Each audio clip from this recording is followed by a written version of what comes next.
कंपनियों के साथ बिजनेस करती है, 2/3 बिजनेस वहां से निकलने लगता है, जबकि वो सीधे नियम का उल्लंघन है।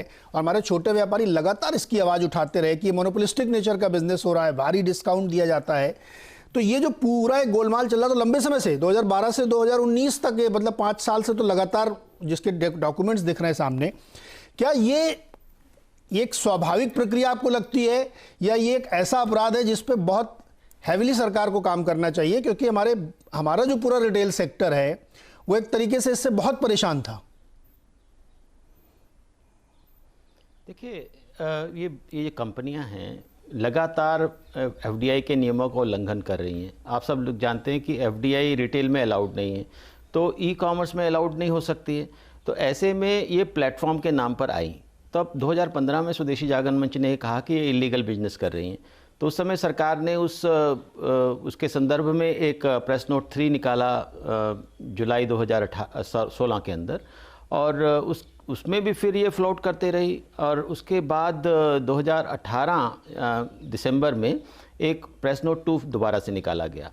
ये लगातार जो नियम बनाए जाते हैं उसमें ये सरकमवेंट करने के लिए अपनी लीगल स्ट्रक्चर्स बनाते हैं, बड़े बड़े वकीलों को हायर करते हैं, उस प्रकार से ये अपने लीगल स्ट्रक्चर्स बना करके इलीगल काम करते हैं।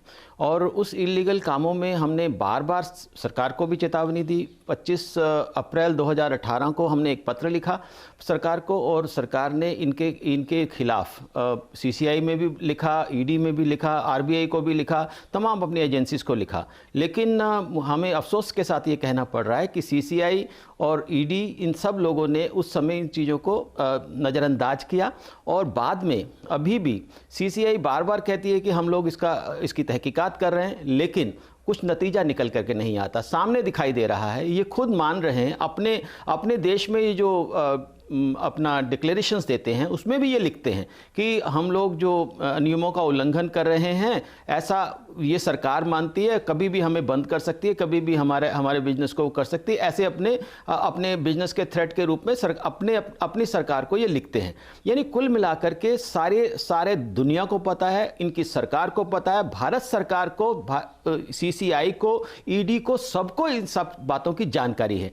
लेकिन मुझे लगता है कि शायद जन दबाव की कमी है, और इसके लिए हम लगातार दबाव भी बना रहे हैं। लेकिन यह जो कानून व्यवस्था को लागू करना और एफडीआई की जो नियम है उनको लागू करना, ये मुझे लगता है कि सभी का काम है। उसमें आरबीआई भी रेगुलेटर है, उसमें सीसीआई भी रेगुलेटर है, उसमें ईडी भी रेगुलेटर है। सब लोगों को मिलकर के इसके लिए बैठना होगा। यानी एक कंपनी या 2 कंपनियां पूरी दुनिया की हमारे करोड़ों लोगों के बिजनेस को तबाह कर दें, ये किसी भी हालत में स्वीकार नहीं किया जा सकता। और आज जब इसका खुलासा हुआ है, तो मैं भारत सरकार से, आरबीआई से, ईडी से, सीसीआई से, सब लोगों से गुजारिश कर रहा हूं कि अब तो कम से कम चेत जाएं।